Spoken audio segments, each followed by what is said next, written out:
Hi guys, कैसे हो आप सब। मैं उम्मीद करता हूँ आप सब बहुत ही अच्छे होंगे। तो गाइस, इस वीडियो में कई सारे स्ट्रक्चर्स और तो और डेली यूज सेंटेंसेस आपको मिल जाएंगे। ओके, तो इस स्टोरी को आप समझिए, सही से आप समझिए। आपको कई सारे स्ट्रक्चर्स और तो और डेली यूज सेंटेंसेस आपको मिलने वाला है। ओके, चलिए वीडियो को शुरू करते हैं। जैसे, हे गॉड, मुझे कुछ समझ नहीं आ रहा, कहाँ जाऊँ कहाँ ना जाऊँ, क्या करूँ क्या ना करूँ, इसलिए हर चीज़ आप पर छोड़ देता हूँ। जिस तरह से भी आप करते हैं, जो कुछ भी आप करेंगे वह सब ठीक होगा मेरे लिए। कहा जाता है अगर आपको कुछ समझ नहीं आ रहा है तो हर चीज़ ऊपर वाला पर छोड़ दो, इसलिए मैं हर चीज़ आपके हवाले करता हूँ। ये आपको कम्युनिकेशन वे में हिंदी लिखा गया। ओके, तो आपको सेंस के हिसाब से ट्रांसलेट करना है, समझना है। ओके, तो आइए इंग्लिश को मैं समझाता चलूँगा वन बाय वन और सही से मैं आपको समझाऊंगा। ओके, तो शुरू करते हैं फिर से, मतलब कि हिंदी टू इंग्लिश। ओके, जैसे, हे गॉड, मुझे कुछ समझ नहीं आ रहा, कहाँ जाऊँ कहाँ ना जाऊँ, क्या करूँ क्या ना करूँ, इसलिए हर चीज़ आप पे छोड़ देता हूँ। मतलब जो भी सिचुएशन है आपके हवाले कर देता हूँ। ओके, ये सेंस में कही जा रही। तो आप कह सकते हैं, oh God, I am not able to understand anything, where to go where not to go, what to do what not to do, that's why I entrust you with everything. यहाँ पे जो व्हाट टू डू है किस sense में use किया गया, जैसे indirect में हम कहते हैं मुझे नहीं पता मुझे क्या करना है। Okay, I don't understand what I have to do, इस सेंस में कहते हैं। यहाँ पे कोई क्वेश्चन नहीं पूछते बल्कि इनडायरेक्ट में बात कही जाती है। भले ही लगता है क्वेश्चन है लेकिन इनडायरेक्ट में हम क्वेश्चन को यूज़ नहीं करते। मतलब क्वेश्चन वर्ड को आपको मार्क भी नहीं करना है कि होता ना कि हम यहाँ पे मार्क लगा देते हैं जैसे क्वेश्चन मार्क, ऐसा कुछ नहीं है। ओके, तो इनडायरेक्ट में क्योंकि ज़्यादातर इंग्लिश इसी तरीके से बोली जाती है तो आपको भी ऐसे ही बोलना है। और अगला स्ट्रक्चर यहाँ पे आप देख सकते हैं, आई इंटरेस्ट यू विद एवरीथिंग। इसका मतलब ये होता है कि हर चीज़ में आपको हवाले करता हूँ। जैसे इंटरेस्ट के बाद आपको क्या करना है, कोई भी पर्सन जिसे आप हवाले करते हैं उसे आप दिखाएंगे। Okay, as a objective pronoun. उसके बाद विद के साथ वो चीज़ को आप रखेंगे जिस चीज़ को आप हवाले करते हैं। ओके, बड़ा ही सिंपल लेकिन बहुत ही कमाल का स्ट्रक्चर है। आप भी इसे यूज़ करिए डे टू डे लाइफ में। जिस तरह से भी आप करते हैं, जो कुछ भी आप करेंगे वह सब ठीक होगा मेरे लिए। कहा जाता है सिंपल, तो आप कह सकते हैं, the way you do what ever you will do will be okay for me, it is said that. Simple है, द वे यू डू मतलब जिस तरह से आप करते हैं, जिस तरह से आप करेंगे। ओके, या फिर what ever you will do. तो आपको ये सीक्वेंस में सिचुएशन के हिसाब से आप जब कम्युनिकेशन करते हैं तो आपको ऐसा नहीं कि एकदम एज इट इज़ ट्रांसलेट करना, नहीं। जब आप बोल रहे होते हैं तो आपको फ्लो में बोलना होता है और सेंस और सिचुएशन के हिसाब से आपको बोलना पड़ता है। ओके, इस बात को हमेशा याद रखा करो। अगर आपको कुछ समझ नहीं आ रहा है तो हर चीज़ ऊपर वाला पे छोड़ दो, इसलिए मैं हर चीज़ आपके हवाले करता हूँ। If you are not able to understand anything, entrust the Almighty with everything. This is why I entrust you with everything. यहाँ पे इंटरेस्ट को बाद में यूज़ कर रहा हूँ, क्यों? ताकि मैं आपको समझा सकूँ कैसे हम इसे यूज़ करेंगे इंटरेस्ट विद को। ओके, और तो और अगर आप 600 से प्लस एडवांस इंग्लिश स्ट्रक्चर्स का ई बुक चाहते हैं जिसमें हर एक वो स्ट्रक्चर्स मिल जाएंगे जो स्पोकन में यूज़ किए जाते हैं। ओके, सभी के सभी स्ट्रक्चर्स मिल जाएंगे। यहाँ पे भी आप देख सकते हैं जो भी मैं आपको स्टोरी सुना रहा हूँ, जो भी क्रिएट किया हूँ मैं ऑलरेडी, सब उसी में से स्ट्रक्चर्स लिए गए हैं। ओके, अगर आप चाहते हैं तो लिंक डिस्क्रिप्शन में है या फिर मुझे डायरेक्ट कॉन्टेक्ट करके उसे आप डाउनलोड कर सकते हैं। तो चलिए टॉपिक की ओर बढ़ते हैं। जैसे, जब मैं ठीक था मैं आपके पास नहीं आया करता था, मतलब मैं सेल्फिश था। जब मेरा मतलब होता था मैं आपके पास आता था और काम होने के बाद मैं आपको भूल जाया करता था। When I was okay, I did not used to come to you, which meant I was so selfish. When I needed to get something done, I came to you, and after things got better, I forgot you. या God, मैंने गलती किया था, ये past है। Okay, मैंने गलती की, जब मेरा मतलब होता था मैं आपको याद किया करता था और चीज़ें ठीक होने के बाद मैं भूल जाया करता था। Hey God, I made a mistake, when I needed you I remember you, and after things got better I forgot you. लेकिन अब से जो कुछ भी हो जाए आपको कभी नहीं भूलूंगा, क्योंकि आप ही सब कुछ बनाए हो और आप ही देने वाले हो। आपके अलावा कोई भी कुछ नहीं दे सकता। But from now on, whatever happens, I will never forget you, because you are the one who created everything and you are the one who gives. No one can give anything except you. Guys इस बात को ध्यान रखना, जो मैं story आपको सुना रहा हूँ केवल इंग्लिश प्रैक्टिस के पर्पज से बनाई गई है। ओके अगर कोई भी चीज़ ऐसी आपको लगे कि ये गलत लाइन है तो I am so sorry for that. Okay जब ये बनाया गया है ताकि आप इंग्लिश को प्रैक्टिस कर सके। अगर अच्छी लगे तो लाइक कर दो यार।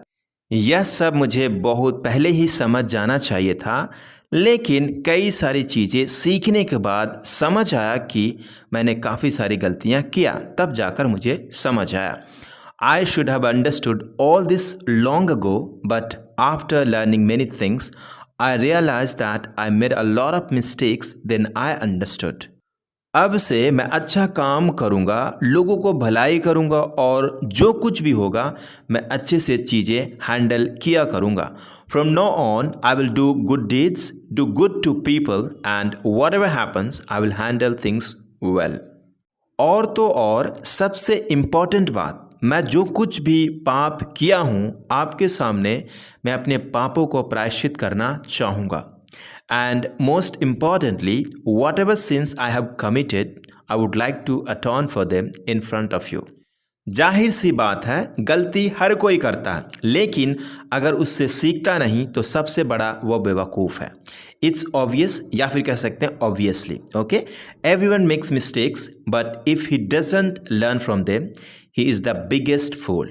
सिंपल। ओके जाहिर सी बात है मैं तुम्हें नहीं जानता था लेकिन अब से जानने लगा हूँ। गाइज यहाँ से स्टोरी नहीं बल्कि आपको स्ट्रक्चर प्रैक्टिस करा रहा हूँ। ओके इट्स ऑब्वियस मतलब जाहिर सी बात है। It's obvious that I did not know you but from now on I have come to know about you, मतलब पता चल गया तुम्हारे बारे में। जाहिर सी बात है कल ऑफिस छुट्टी रहेगी क्योंकि कल ऑफिस में कुछ फंक्शन होने वाला है जिसकी वजह से ऑफिस बंद रहेगी। हाँ कुछ लोग आएंगे लेकिन हम सबकी छुट्टी रहेगी।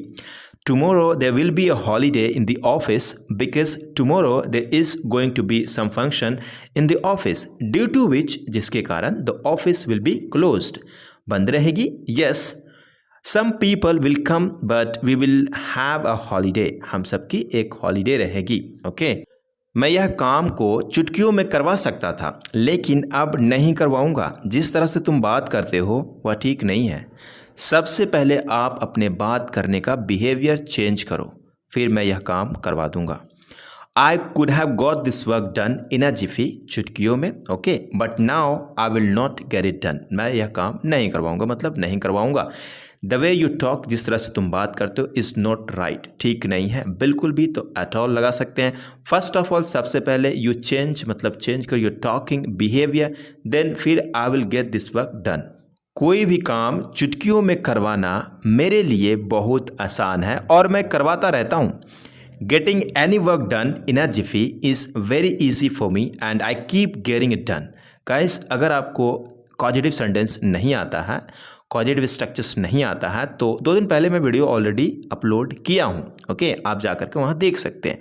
और तो और मेरा स्ट्रक्चर्स का ई बुक भी परचेज कर सकते हैं, उसमें सभी के सभी मिल जाएंगे।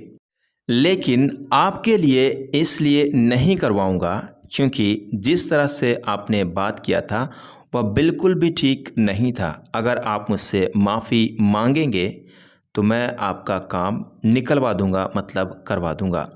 But I will not get it done for you, it's because वो इसलिए क्योंकि द वे यू टॉक, जिस तरह से आपने बात किया था, was not right at all, बिल्कुल भी ठीक नहीं था। If you apologise to me I will get your work done. अगर आप किसी से भी काम करवाना चाहते हैं तो आपको पोलाइट रहने की ज़रूरत है, मतलब विनम्र रहने की ज़रूरत है। अगर आप विनम्र रहेंगे तो आपका कोई भी काम कर देगा। ओके तो आप बना सकते हैं इंग्लिश में, if you want to get your work, आपका काम मतलब your work done by anyone, यहाँ पे फ्रॉम नहीं होगा बाय होगा। ओके क्योंकि यहाँ पे हम एजेंट को यानी कर्ता को दिखाना चाहते हैं तो बाय से हम दिखा सकते हैं। ओके एज ए कॉजेटिव में यहाँ पे बाय से दिखाया जाता है, फ्रॉम नहीं होगा, बाय मिस्टेक लिखा गया है। Okay then you need to be polite, आपको विनम्र होने की ज़रूरत है। इफ़ यू आर पोलाइट, अगर आप विनम्र रहेंगे, आप विनम्र हैं, than anyone will do your work, कोई भी आपका काम कर देगा। जब मैं स्कूल से आ रहा था ना जाने कहाँ से मेरा एक दोस्त मिल गया और मुझसे बातें करने लगा, जिसकी वजह से मैं लेट हो गया। जब मैं घर लेट आया तो मेरी माँ ने मुझे बहुत डांटी थी। Yesterday when I was coming back from school, out of nowhere मतलब ना जाने कहाँ से, I came across a friend of mine, एक दोस्त से मिल गया, and he started talking to me, उसने मुझसे बातें करने लगा, because of which जिसके कारण जिसकी वजह से I got late. Okay, when I came home late, my mother scolded me a lot. घर आने के बाद मैंने पढ़ाई की, खाना खाया और सो गया, मतलब बेड पे चला गया। जब मैंने बेड पर गया तो मैं उसी के साथ फिर से बातें करना शुरू कर दिया। बात करते करते फिर लगभग रात का 1 बज गए थे। After coming home I studied, ate food and went to sleep. Okay, कह सकते हैं वेंट टू स्लीप, स्लिप्ट नहीं, वेंट टू स्लीप मतलब सोने के लिए चला गया। When I went to bed I started talking to him again. जब मैंने बेड पे गया तो फिर से बातें करना शुरू कर दिया था। वाइल टॉकिंग, बात करते हुए मतलब बात करते करते, it was almost 1 o'clock in the night. It was almost 1 o'clock in the night मतलब रात के 1 बज गए। अगले दिन मैं सुबह उठ नहीं सका, जिसके कारण मैं स्कूल नहीं गया था और तो और मुझे डांट मिली। The next day I couldn't get up in the morning, because of which जिसकी वजह से I didn't go to school and I was scolded. मुझे डांट मिली मतलब मुझे डांटा गया, राइट। फिर मैंने सोच लिया था कि अब से मैं ऐसा काम नहीं करूँगा। सबसे पहले पढ़ाई किया करूँगा, फिर मैं दोस्तों के साथ बात किया करूँगा, लेकिन मतलब लिमिटेड टाइम के लिए बात किया करूँगा। Then I decided that from now on I wouldn't do such a thing. First of all, I would study and then I would talk to friends, and after that would talk for a limited time. That's how I would manage. Okay, I hope you got it guys. Thank you so much for watching this video. मिलते हैं अगले video में, तब तक के लिए अपना ख्याल रखिए और हाँ, प्रैक्टिस करते रहिए और तो और दूसरों को भी भला करिए, मतलब कि दूसरों तक पहुँचाइए। और खुद अगर कोई भी बच्चे अगल बगल में है उससे आप इंग्लिश में बातें करना शुरू कर दीजिए। आप खुद को मतलब कहिए हाँ मुझे इंग्लिश आती है और मैं बोल सकता हूँ और किसी के साथ मैं बात कर सकता हूँ। अपने आप को मैच्योर बनाइए। ओके, आप